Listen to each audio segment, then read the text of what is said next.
Hi viewers, welcome to our channel. ప్రస్తుతం మనతో పాటు దాము బాలాజీ గారు సీనియర్ జర్నలిస్ట్ ఉన్నారు. వారితో ఒకసారి మాట్లాడదాం. సార్ నమస్కారం. సార్ నమస్తే. సార్ మాజీ మంత్రి కొడాలి నానికి హార్ట్ అటాక్ వచ్చింది. హైదరాబాద్లోని హాస్పిటల్లో జాయిన్ చేశారని చెప్పేసి వార్తలు వినిపిస్తున్నాయి. సార్ అసలు కొడాలి నానికి ఏమైంది? మరి నిజంగా హార్ట్ అటాక్ వచ్చిందా? మరి అటువైపు నుంచి ఇదంతా కూడా డ్రామా అంటూ పోస్టులు అయితే పెడుతున్నారు సార్. మరి డ్రామానా, మరి హెల్త్ ఇష్యూస్ నిజంగా ఉన్నాయా సార్? మామూలుగా ఆయనకైతే హెల్త్ ఇష్యూస్ ఉన్నాయి. గతంలో కూడా ఆయన హాస్పిటల్‌లో చేరాడు. ఇలాగే గతంలో కూడా ఆయన క్యాన్సర్ అని, ఆయనకి హార్ట్ ప్రాబ్లమ్ ఉన్నాయని వార్తలు వచ్చాయి. సో, ఆయన బలహీనంగా కూడా కనిపిస్తున్నాడు.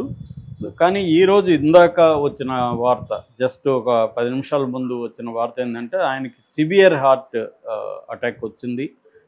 ఇక్కడ ఏఐజీ హాస్పిటల్‌లో ఆయన్ని చేర్చారు అన్న వార్త అయితే అనఫిషియల్‌గా న్యూస్ ఛానల్‌కి వచ్చింది. బట్ అఫిషియల్‌గా బంధువులు కానీ వాళ్ళెవరూ కూడా న్యూస్ అయితే రిలీజ్ చేయలేదు. అయితే పెద్ద ఎత్తున ఆయన అభిమానులు హాస్పిటల్ చుట్టూ చేరుతున్నారన్న వార్తలు వస్తున్నాయి. రెండో వార్త ఏంటంటే ఆయన ఇప్పుడు అరెస్ట్ చేయబోతున్నారని అని ప్రిపేర్ అవుతున్నారని ఆయనకి కొన్ని వర్గాల ద్వారా, అధికారిక వర్గాల ద్వారా లీక్ అయింది వార్త.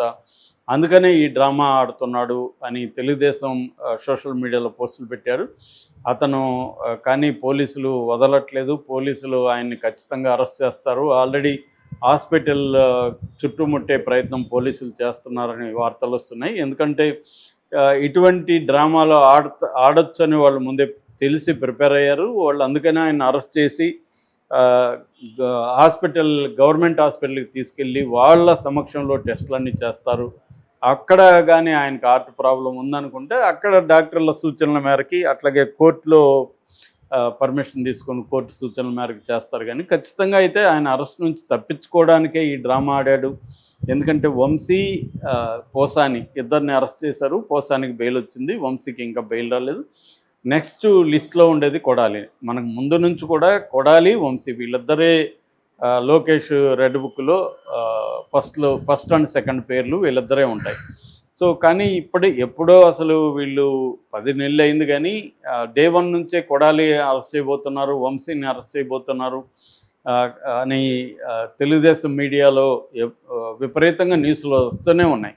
హైదరాబాద్కి వచ్చారంట, పట్టుకోబోతున్నారు, కొడాలి పారిపోయాడని, కొడాలి అజ్ఞాతంలో ఉన్నాడని, ఇవన్నీ కూడా వచ్చాయి. అట్లాగే వంశీ మీద కూడా వంశీ అమెరికా లేడని, దుబాయ్ వెళ్ళిపోయాడని, ఇలాగ కూడా రకరకాలుగా వచ్చాయి. మొత్తానికైతే వంశీని అయితే అరెస్ట్ చేసేసారు. ఇప్పుడు కొడాలిని అరెస్ట్ చేయడం కోసమే పోలీసులు ప్లాన్ చేస్తున్నట్టుగా కొడాలికి న్యూస్ లీక్ అయ్యి కొడాలి ఇట్లాంటి హాస్పిటల్లో జాయిన్ అయ్యాడు అనేది ఒక వార్త. కానీ నిజంగా డ్రామా ఆడితే మాత్రం తప్పించుకోలేరు. ఎందుకంటే డాక్టర్లు ఒకవేళ రాంగ్ సర్టిఫికేట్ ఇచ్చిన హాస్పిటల్లో రాంగ్ రిపోర్ట్ ఇస్తే మాత్రం వాళ్ళ మీద కూడా కేసులు పెట్టే అవకాశం ఉంటుంది. కాబట్టి ఏఐజీ లాంటి ఒక ఫేమస్, ఎందుకంటే నాగేశ్వర రెడ్డి ఆయన ఎంత ఫేమస్ మనకు తెలుసు, ఆయనకి పద్మ అవార్డు కూడా వచ్చింది. అలాంటి వ్యక్తి నడుపుతున్న హాస్పిటల్లో ఒకవేళ దొంగ సర్టిఫికేట్లు ఇస్తే వాళ్ళు కూడా ఇరుక్కుంటారు రేపు పొద్దున్న. ఎందుకంటే పోలీసులు మళ్ళీ వేరే దగ్గరికి తీసుకెళ్ళి టెస్ట్ చేస్తారు.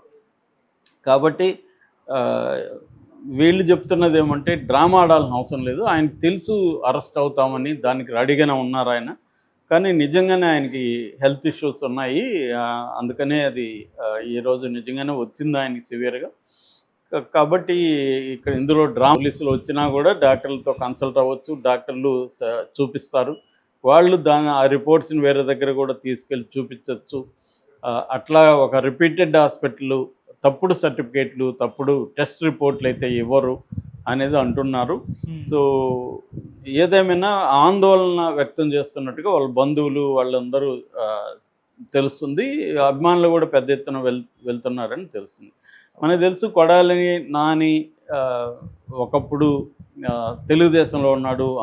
అంతకుముందు ఆయన నందమూరి హరికృష్ణ దగ్గర పనిచేస్తాడు. ఎందుకంటే వీళ్ళ నాన్నకు కూడా రాజకీయ నేపథ్యం ఉంది. సో అక్కడి నుంచి నందమూరి హరికృష్ణ తర్వాత జూనియర్ ఎన్టీఆర్తో ఆయన చాలా క్లోజ్గా ఉండేవాడు. ఆయనతో సినిమా కూడా తీశాడు. తర్వాత జూనియర్ ఎన్టీఆర్ రికమెండేషన్తోనే చంద్రబాబు 2009లో ఈయనకి సీట్ ఇవ్వడం, అక్కడికి గెలవడం. దాని తర్వాత ఈయన మళ్ళీ 2 సార్లు 2012 ప్రాంతంలో ఈయన వైసీపీలోకి వచ్చేసాడు. అప్పటికి నందమూరి హరికృష్ణకి ఈయన చంద్రబాబు మధ్య ప్రాబ్లమ్స్ వచ్చాయి. నందమూరి జూనియర్ ఎన్టీఆర్ కూడా పక్కన పెట్టేశారు లోకేష్ రంగంలో దిగినాక. ఆ నేపథ్యంలో ఈయన కూడా వైసీపీలోకి వచ్చేసాడు. అక్కడి నుంచి ఈయన తను రావడమే కాకుండా వల్లభనేని వంశీని కూడా పట్టుకొచ్చాడు. అక్కడ నుంచి ఏంటంటే చాలా తీవ్రంగా ఇతను మాట్లాడడం, చంద్రబాబుని, లోకేష్ని, పవన్ కళ్యాణ్ని, అట్లాగే వాళ్ళ ఫ్యామిలీస్ని కూడా దారుణంగా మాట్లాడడం. ఆయన ఏంటంటే అసలు చంద్రబాబు స్థాయి వ్యక్తిని కూడా వాడు వీడేనే మాట్లాడడం, ఇంకా దారుణంగా బాలకృష్ణ అని ఇలాగా ఎవరిని విడిచిపెట్టకుండా అతి దారుణంగా భాష వాడడం. కొడాలి అంటేనే ఒక బూతులు మాట్లాడుతూ అగ్లీగా మాట్లాడుతూ ఉండే ఫిలో అన్నట్టుగా ఆయనకి ఇమేజ్ వచ్చింది. నిజానికి తన అక్కడ గుడివాడ నియోజకవర్గంలో ఆయన ప్రజలకు చాలా దగ్గరగా ఉంటాడు. ఎవరికి ఏదైనా సమస్య వచ్చినా వెళ్తాడు, ఆదుకుంటాడన్న ఇదైతే ఉంది. అందుకని ఆయన 4 సార్లు ఎమ్మెల్యేగా గెలవగలిగాడు. లాస్ట్లో ఓడిపోయాడు. ఆ కాన్ఫిడెన్స్ కూడా ఆయనకు ఉన్నింది. అందుకని నన్ను ఇక్కడ ఓడించలేరు, జగన్ ప్రభుత్వమే మళ్ళీ వస్తుందని కాన్ఫిడెన్స్తో కూడా కొడాలి కానీ మిగతా వాళ్ళు కానీ రెచ్చిపోయారు. సో రెండోది ఏంటంటే తెలుగుదేశంలో కూడా అలాంటి కొడాలి లాంటి బ్యాచ్ చాలామందే ఉన్నారు. సో దానికి ధీటుగా ఒకరిని చూసి ఒకరు వాళ్ళు మాట్లాడుతుంటే వీళ్ళల్లో కొంతమందిని తయారు చేయడం, వీళ్ళని ప్రోత్సహించడం. అంటే తిట్టుకు తిట్టు, ఒకప్పుడు అనేవాళ్ళు కదా కంటికి కన్ను రక్తానికి రక్తం, ఇలాగ ఉండేది.